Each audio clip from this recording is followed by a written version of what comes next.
Vem comigo?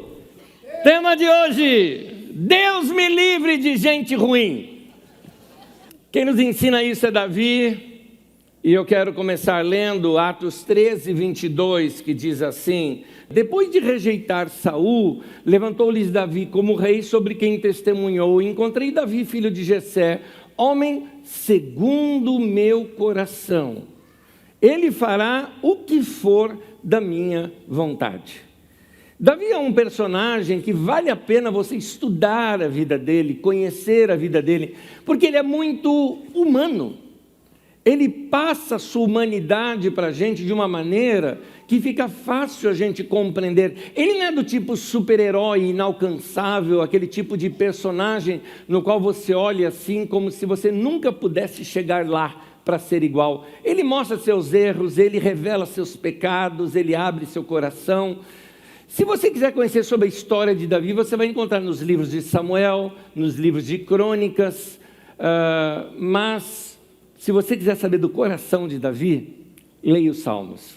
Muitos salmos que nós temos, não são todos, muitos salmos que nós temos foram escritos por esse homem.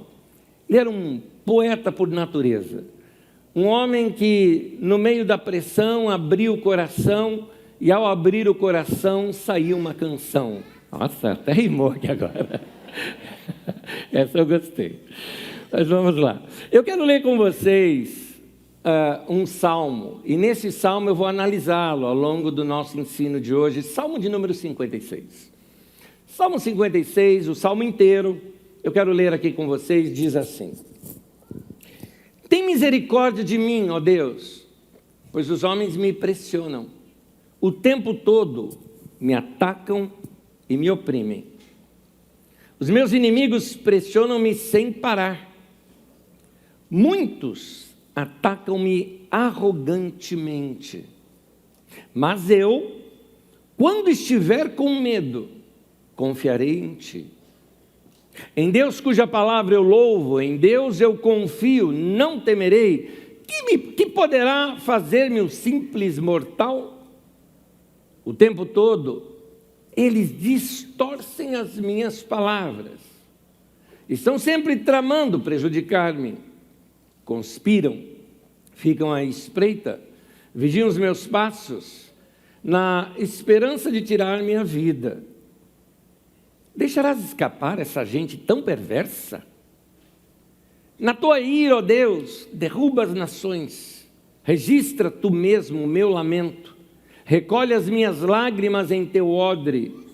Acaso não estão anotadas em teu livro? Os meus inimigos retrocederão quando eu clamar por socorro. Com isso saberei que Deus está ao meu favor. Confio em Deus, cuja palavra louvo. No Senhor, cuja palavra louvo.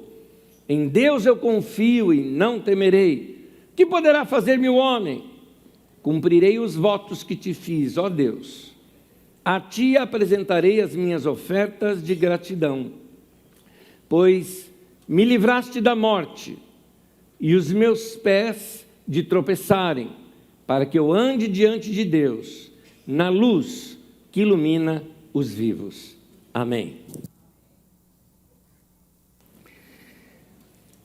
Qual a imagem que você tem de Deus? É interessante notar que este homem, assim chamado homem segundo o coração de Deus, era alguém que, ao mesmo tempo em que ele agradava o coração de Deus, ao mesmo tempo podemos ver do outro lado, era alguém que conhecia também como era o coração de Deus. Ele sabia como Deus era, como Deus agia, ele tinha uma intimidade com Deus.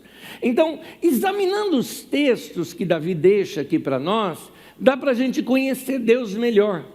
E eu queria tirar aqui algumas lições hoje, daquilo que Davi deixou nos seus escritos como dicas, das experiências que ele teve com Deus, das lições que ele teve com Deus. Ele deixa algumas delas aqui para nós. Primeiro delas, Deus ouve nossas orações. Amém? Vamos falar isso? Deus ouve nossas orações. Davi sabia que quando ele falava com Deus, Deus o ouvia. Nós precisamos ter esta fé simples. Muitas vezes fé como de uma criança, que aprende algo de que Deus responde orações e acredita, e fala com Deus e pede para Deus. Às vezes nós até selecionamos algumas coisas que vamos falar com Deus, mas você vai aprender isso aqui com Davi. Davi contava tudo para Deus. Se ele estava com medo, ele falava que estava com medo. Se caso ele tivesse até bravo com alguém, ele falava. E digo mais, quando ele estava azedo mesmo, querendo matar alguém, ele falava que estoura a cabeça do indivíduo, que lhe quebra os dentes. Pois é, Davi não falava isso para outros, ele falava para Deus. Porque ele sabia que de Deus ele não podia esconder nada. Com Deus ele poderia falar qualquer coisa, daquilo que talvez você ache que seja tão tolo, mas fala com o teu Deus, porque a coisa que mais Deus quer de você e de mim é comunhão, é relacionamento. E da mesma forma que eu aconselho aqui aos casais, conversem, serve para você e para Deus. Fale com Deus o tempo todo, converse com Deus o tempo todo, abre teu coração para Ele. Deus é uma pessoa, e uma pessoa que quer se envolver no nosso dia a dia. Deus não é um Deus distante que criou o universo e sumiu lá para cima e deixou tudo funcionando e um dia Ele volta. Não, é um Deus presente que caminha com a gente, que conhece como é o humano, conhece as nossas histórias, participa do nosso dia a dia. No Salmo 56 nós vamos encontrar algumas dessas declarações de Davi que vão nos ajudar muito na nossa vida de oração. Versículo 2 e 3 do Salmo que nós lemos. Os meus inimigos pressionam-me sem parar, mas eu, quando estiver com medo, confiarei em ti. Eu acho interessante a expressão de Davi dizendo, quando eu estiver com medo. Eu digo isso porque, principalmente para a nossa geração, que estamos sendo bombardeados por mensagens apenas positivistas, tudo vai dar certo, você é um escolhido de Deus, não é? Você não precisa sentir medo de nada. Sim, Davi tem momentos, muitas vezes, que ele diz, eu não temerei. Mas ele fala, mas quando eu tiver medo? Ele era realista. Meu irmão, se você vai despretensiosamente num exame de rotina no médico, e daqui a pouco o médico te chama e fala, olha, eu preciso te dar uma notícia, você está com câncer. Você vai me dizer que você não tem medo naquela hora? Você passa por uma situação onde você fez algum investimento pessoal, sei lá, comprou um apartamento, por exemplo, usou todos os seus recursos, não é?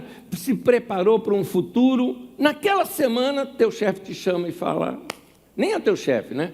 Estão querendo falar com você no RH. Vai dizer que você não sente medo nessa hora. Do que eu vou fazer, como que eu vou fazer. Então, nós sentimos medo na vida. Agora, é interessante, o que Davi fazia? Ele falava isso para Deus. É para Deus que ele falava isso. Ele sabia que com Deus ele podia ser completamente transparente. Você pode chegar para Deus e dizer, eu tenho medo. Você pode chegar para Deus e falar, eu não acredito. Você pode. Tem gente que tem medo de dizer isso para Deus. É bem o contrário, Deus já sabe. Você vai esconder de Deus. Tem que ser que nem aquele homem que o filho estava ali doente, ele levou o filho para os discípulos não curaram o filho, Jesus desce do monte da transfiguração, e aquele homem corre para Jesus e falou, se o senhor pode fazer alguma coisa, faça. Jesus disse, tudo é possível que crê, você crê que eu posso fazer? O homem responde, eu creio, me ajuda na minha incredulidade. Ou seja, vamos colocar isso nas palavras de hoje, eu creio, mas não creio também não. Foi isso que o homem falou. O homem foi sincero. E o que Jesus fez? Falou, você é um incrédulo, né? Você não tem as palavras certas da sua confissão. Nada disso. Jesus pegou o menino, curou o menino e devolveu para o pai. Mais ou menos como dizendo, agora você crê. Não tem problema você chegar para Deus e falar, eu não tenho fé, eu não estou com fé. Porque tem gente que acha, não, diga, eu tenho fé, repita comigo, eu tenho, como se repetir, ia criar fé lá dentro. Por favor, meu irmão, seja sincero e honesto com Deus. Pode até ser que para as pessoas você não fale, pode até ser. Como foi o caso daquela mulher quando o filho morreu e ela foi até Eliseu, e no caminho alguém perguntou para ela, está tudo bem? Ela falou, está tudo bem, porque não era com ele que ele queria falar com o profeta. Para o profeta ela falou tudo. Da mesma forma, algumas vezes, algumas pessoas não precisam saber da nossa vida. Eu não preciso contar algumas coisas que estão passando no meu coração, para algumas pessoas, mas para Deus a gente tem que rasgar o coração, contar tudo. Era isso que Davi fazia, e ele não tinha medo de dizer, se eu tiver com medo, ele fala, mesmo com medo eu vou confiar no Senhor. É isso que Davi falava. No versículo 5 do Salmo 56, uma outra pinçada que eu dou no texto que nós lemos, diz assim, o tempo todo eles, os inimigos, os haters, né? Eles distorcem as minhas palavras, parece internet hoje em dia, estão sempre tramando prejudicar-me, conspiram, ficam à espreita, vigiam os meus passos. Gente, existem haters. Quem não sabe o que é hater é os odiadores, né? Gente ruim, gente que simplesmente fica fuçando na tua vida o tempo todo. Na internet a gente usa o termo stalkeando você. Então ele vai em cada detalhe, cada postagem que você fez, qualquer rastro que você deixar, aquela pessoa vai ficar seguindo, e um detalhezinho, e eles distorcem as minhas palavras. Vocês não imaginam o cuidado que a gente tem, por exemplo, estou falando de mim aqui, que publicamente falo algumas coisas, o cuidado que eu tenho com algumas frases, algumas palavras que tiradas do contexto significam outra coisa. Já fizeram isso com muitos pastores, amigos meus. Fazendo assim, eles distorcem e jogam o público contra você. Provavelmente o seu ex já fez isso. Ex é aquele negócio, né? Se ex fosse coisa boa, Jesus não mandava amar o próximo. Está fora do contexto que eu disse. Está fora do contexto. Mas algumas pessoas, elas te cercam, elas te vigiam, elas vão torcendo as suas palavras para, de alguma forma, machucar você. No versículo 8, Davi se abre com Deus dizendo, registra tu mesmo o meu lamento. Note, Davi se lamentava com Deus, não ficava contando para todo mundo. Ele diz, recolhe as minhas lágrimas em teu odre. Acaso não estão anotadas em teu livro? Faz muitos anos atrás que, lendo esse salmo, posso até te dar a data assim, o ano, 1987. Eu estava vendo esse salmo, e esse trecho em específico me marcou profundamente. Porque, primeiro, Davi está dizendo, o Senhor recolhe as minhas lágrimas no teu odre. Odre, um recipiente feito de pele de animal, que quando é recipiente grande, é o que carrega os melhores vinhos. Mas o recipiente pequeno é para os melhores perfumes. Aquele lugar onde se guarda o perfume melhor que você tem. Davi está dizendo, é ali que o Senhor guarda as minhas lágrimas. E um detalhezinho, não estão todas elas registradas no teu livro? Em outras palavras, o Senhor percebeu cada lágrima que você derramou. Aquele momento de lágrima sua que ninguém viu, aquela lágrima derramada no travesseiro, Deus estava ali e viu cada uma delas. Tem horas que a vida é muito pesada sobre nós. A gente aguenta um tranco, aguenta outro, e vamos resistindo, mas tem uma hora que a gente desaba. Tem uma hora que a gente fala, eu não aguento mais. É isso que Davi está dizendo. Davi está dizendo, o Senhor está demais. Qualquer coisa que eu faço, inclusive me perseguem injustamente, eu não fiz nada. E estão me perseguindo, querendo me matar. Aquilo que ninguém viu, Deus viu. É isso que Davi está ensinando. E ele falou: Deus me conhece. Deus viu minhas orações. Mais do que isso, Deus viu as minhas lágrimas. E você sabe que Deus ver as suas lágrimas é uma maneira até simbólica de dizer: Deus viu o meu coração naquele momento. Ele sabe o que eu senti. Então, Davi aprende isso. Meu Deus é presente. Meu Deus responde minhas orações. E segundo, Deus é bom e vem ao nosso encontro sempre que precisamos. Aleluia! Sempre que precisamos. Davi começou a ser perseguido por causa de um ciúme de um homem velho. Saul era um homem muito inseguro. Saul era o rei. Davi se tornou um chefe de exército de Saul. Acontece que Davi triunfava muito em todas as suas batalhas. Ele era muito ágil. O rei já estava ficando mais velho. E esse rei começa a ficar com ciúmes, e o estopim desses ciúmes foi quando, voltando de uma guerra, as mulheres saíram nas ruas e começaram a dançar e fizeram uma cantiga dizendo: Saul matou os milhares, e o Saul achando o máximo, mas Davi os 10 milhares.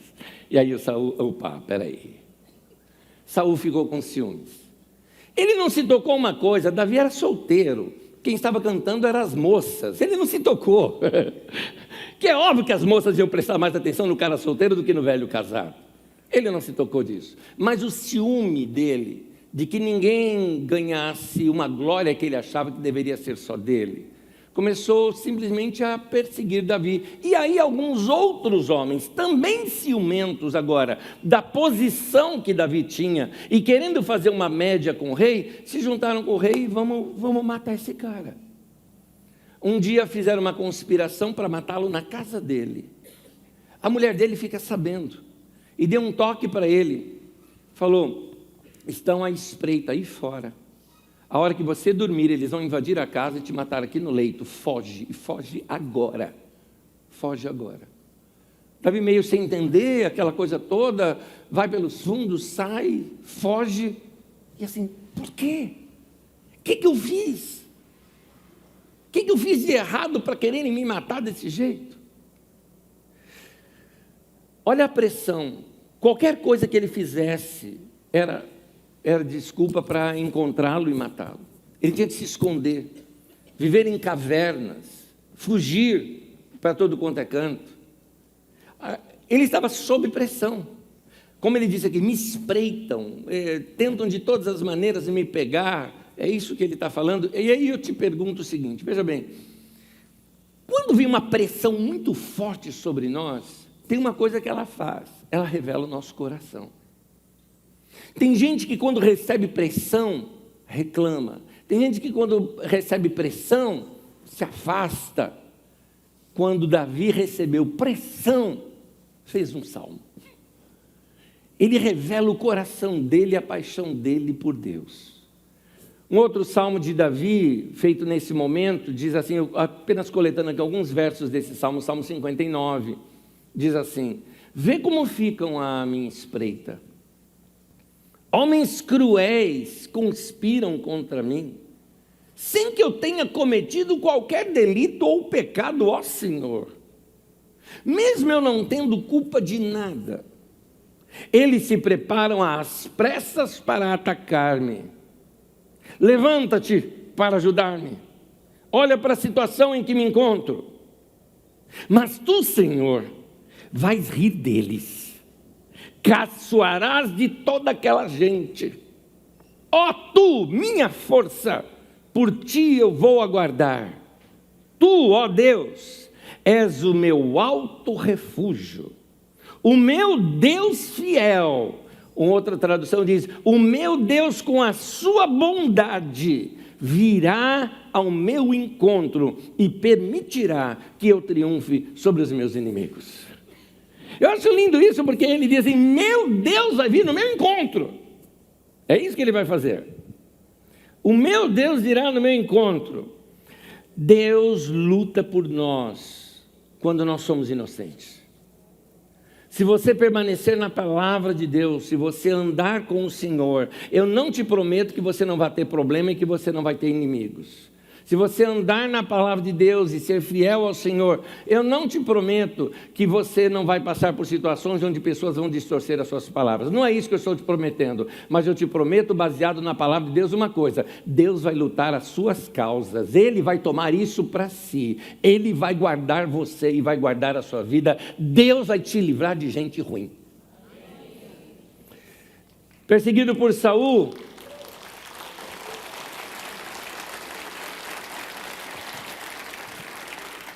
quando Davi começou a ser perseguido por Saul, ele fugia e aí alguns homens se juntaram a ele também, porque tinha mais gente sendo perseguida. E acabaram se encontrando pelos caminhos e formando um exército de um monte de gente que estavam com problemas também, endividados, problemáticos, perseguidos, e esse foi o exército de Davi. E dentre os vários lugares, muitas cavernas ali naquela região, eles se escondiam nessas cavernas. Há várias ocasiões em que eles estavam em cavernas e o exército passando na porta da caverna. Imagina, quietos, lá no fundo da caverna. Imagine-se aquelas cavernas bem grandes, é isso que eu estou falando. E eles percebendo aquele exército todo passando. Em outras palavras, se nos descobrirem aqui, morremos todos. Mas há uma ocasião que ela chega a ser cômica. Eles, fugindo do exército de Saul, eles se escondem numa caverna, o exército passa, daqui a pouco eles escutam um barulho, alguém entrando na caverna sozinho, Saul. O texto diz elegantemente que ele foi aliviar o ventre, ou como diz a NVI, fazer as suas necessidades. Saul, então, tira o seu manto, não precisa imaginar toda a cena, porque é horrível, e Saul está lá no seu momento, aquele momento sagrado, né, que ninguém gosta de ser interrompido.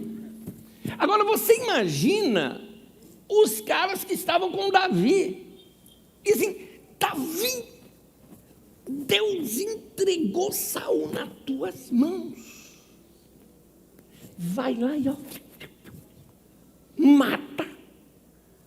Porque tem um detalhe: se Davi mata Saul, ele se torna rei. Ele se coloca como rei porque ele matou outro rei, então ele toma o trono desse rei. É assim que se funcionava nos tempos antigos. E Davi diz: não vou matá-lo. Se ele matasse, era ele que se colocaria como rei. E Davi tinha isso em mente: se é Deus que me escolheu, é Deus que vai me colocar como rei, não eu pelas minhas próprias forças. Mas Davi, é Deus que te entregou Saul, está ali, ó. Davi vai na espreita, talvez até, quem sabe, inicialmente convencido disso, e depois no meio do caminho é que muda de ideia. Mas ele resolve chegar até o manto de Saul, corta um pedaço do manto de Saul e guarda para si. Saul sai de lá. Os outros homens estão dizendo: Davi, quieto, não vão fazer nada. Daqui a pouco o exército de Saul está lá longe. Davi grita ao longe. E as pessoas: ué, é o Davi, é o Davi. Ele fala: Saul, se eu quisesse te matar, eu já teria te matado. Mas eu não vou levantar a mão, porque você um dia foi ungido por Deus, e eu não vou levantar a mão contra o ungido do Senhor. E ele falou: olha aqui, um pedaço do seu manto. Gente, abrindo um parêntese, eu tenho uma mente super criativa, eu gosto de imaginar a cena. Algumas eu não quero imaginar, não. Mas se Davi cortou um pedaço do manto de Saul, que pedaço que foi? Às vezes eu fico pensando: será que não foi no traseiro? E o Saul andando com o traseiro ali aberto, sabe assim? E todos os guardas, sabe assim, querendo rir do Saul e não poder, porque era o rei. Ninguém falando nada. Olha o pedaço do seu manto, Saul. Coisa minha. Mundo de Bob. E Saul percebe naquele momento, você é muito mais justo do que eu. Chora, tudo mais, mas depois volta a perseguir de novo. Deus nos livra de gente ruim. Mas a minha pergunta para você é o seguinte: quando Deus virar o jogo, você vai ser gente ruim para aquele outro que foi ruim para você? Você vai descer no mesmo nível daquela outra pessoa? A pessoa te criticou pela internet, você agora pegou um erro da vida daquela pessoa, você vai publicar e fazer igual a ela? Se Davi matasse Saul para assumir o trono, Davi seria rei Saul II. Um rei segundo a ordem de Saul, mas não um rei chamado por Deus e colocado por Deus. Ele mesmo se colocaria no trono. Então, Deus reverte situações na nossa vida. Mas até nessas reversões, é uma chance, como eu disse, quando vem a pressão pode ser negativa, mas pode ser uma pressão positiva, como era essa agora. Davi, está aí, está nas suas mãos. Deus está mostrando que Ele vai pôr você no lugar de Saul. Então mata o Saul. Davi falou, não, isso eu não vou fazer. Isso eu não vou fazer. A chance dele de se vingar, Davi entendeu, a vingança pertence ao Senhor e não a mim. Era isso. Alguém que conhece um Deus que faz isso, precisa permitir que essas verdades comecem a limpar e lavar o seu coração de toda a maldade. Davi entendia que Deus havia sido muito bom para ele. Davi, passado alguns anos, Saul morre. Saul, na verdade, se matou. Ele perdeu a guerra, ia ser alcançado pelo exército inimigo. Ele mesmo se matou por uma questão de honra, para não ser morto por soldados inimigos. E então, Davi era o homem para assumir o lugar de Saul. Inicialmente assume nas tribos do sul, depois, mais tarde, nas tribos do norte. E aí todo Israel seguiu o rei Davi. Davi agora não era mais um menino, já era um homem. Davi não era mais um pobrezinho fugitivo, era um homem rico, era um homem poderoso. Davi não era mais agora um soldado que obedecia ordens, Davi era agora o rei. Davi estava no topo da vida. E a primeira coisa que ele pensa é, eu quero fazer algo para Deus. Então, se tem uma coisa para a gente descobrir no coração de Davi, nós já descobrimos, ele era um homem que acreditava que Deus respondia às suas orações. Outra, segunda coisa, ele acreditava que Deus é tão bom e que sempre vem ao nosso encontro quando nós mais precisamos. Mas a terceira verdade, retribua algo de coração para Deus. Essa é a lição que Davi está falando para mim e para você hoje aqui. Faça algo para Deus. Quem tem essa visão de que Deus é um Deus bom, que Ele sempre está conosco, ele se sente impelido naturalmente de fazer algo para Deus. Conta-nos na história dos morávios, eu estou pensando aqui, talvez seria Conde de Zinzendorf. Obrigado, meu auxiliar ali, meu teleprompter aqui de história, Rui. Conde de Zinzendorf, uma vez, ele viu um quadro, e este quadro tinha Jesus crucificado. E a frase que havia nesse quadro, cujo eu me lembro no Inário dos Batistas, no hino 92, dizia, morri na cruz por ti, que fazes tu por mim? Zinzendorf foi baqueado por aquela frase. Ele, pensando, sou um homem rico, nunca fiz nada por Jesus. Ele então começa a acolher refugiados protestantes, não é? Nos seus territórios, dando a eles terreno, plantação. Vamos reunir esse povo, e eles criam ali um relógio de oração. Por 100 anos não ficou uma hora sequer sem alguém orando, pedindo para Deus para tocar as nações do mundo. Quem sabe, como resultado dessas orações, foi que você veio se converter muitos anos depois. Então, a pergunta que eu deixo para mim e para você: se nós olharmos para trás e ver tantas coisas que Deus já fez por nós, a pergunta que fica é: o que nós fizemos para Ele? A Bíblia diz: ninguém compareça perante o Senhor de mãos vazias. Um dia eu e você vamos morrer e comparecer frente a frente com o nosso Senhor. O que eu vou apresentar para Ele? Qual vai ser a minha oferta de gratidão para Deus naquele momento? O que eu fiz para Deus com a minha vida que Ele me deu? Davi queria fazer algo para Deus. Salmo 56, versículo 12, diz assim: cumprirei os votos que te fiz, ó Deus, a ti apresentarei minhas ofertas de gratidão.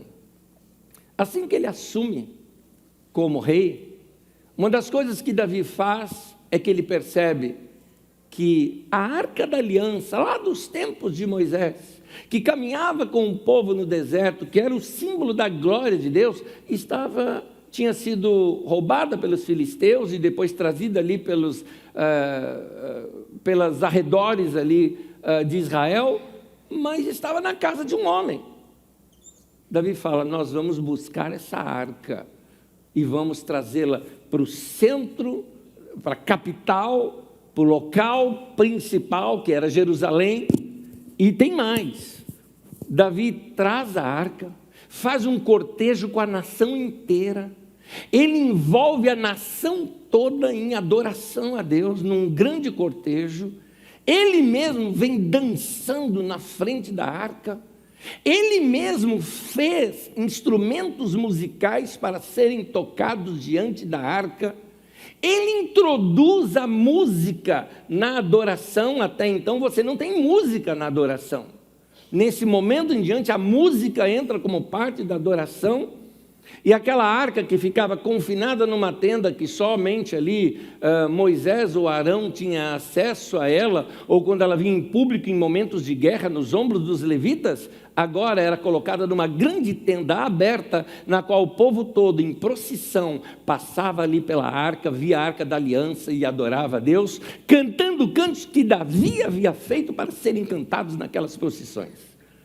Você vê um homem que simplesmente, de tanta paixão que ele tinha por Deus, ele contagia uma nação inteira a adorar a Deus. Uma nação inteira passa a adorar a Deus por causa do coração desse homem. Ele, no melhor momento da sua vida, momento mais estabelecido que ele tinha, ele não se esqueceu do Senhor.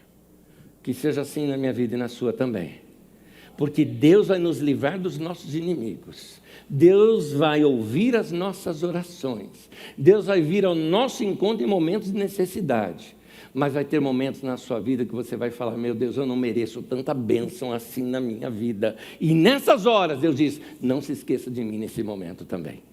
É o que ele diz lá em Deuteronômio: vocês vão entrar na terra prometida, mana, leite e mel, tem abundância, vocês vão ter suas colheitas, vão ter o seu gado, o seu rebanho, vocês vão enriquecer, vão ter ouro, vão ter prata, vão habitar em boas casas, mas não esqueça do Senhor teu Deus, porque é Ele que te dá poder para adquirir essas riquezas. Então nunca se afaste do Senhor. Amém? Quero terminar, vou pedir para você ficar em pé comigo, por gentileza. Um último texto que eu quero ler, pedir para vocês acompanharem em pé comigo. É um texto onde Davi faz um salmo, mas está registrado em Samuel. É uma oração. 2 Samuel capítulo 7. Do versículo 27 em diante diz assim: ó Senhor dos exércitos, Deus de Israel, tu mesmo o revelaste ao teu servo quando disseste: estabelecerei uma dinastia para você. Por isso teu servo achou coragem para orar a ti. Ó soberano Senhor, tu és Deus. Tuas palavras são verdadeiras. E tu fizeste esta boa promessa a teu servo. Uma pausa aí. Davi está o tempo todo dizendo: eu criei coragem porque o Senhor me prometeu algo. E Davi vai declarar essa promessa dessa aliança que Deus fez com ele. Eu já te adianto uma coisa: o mesmo Deus de Davi é o seu Deus.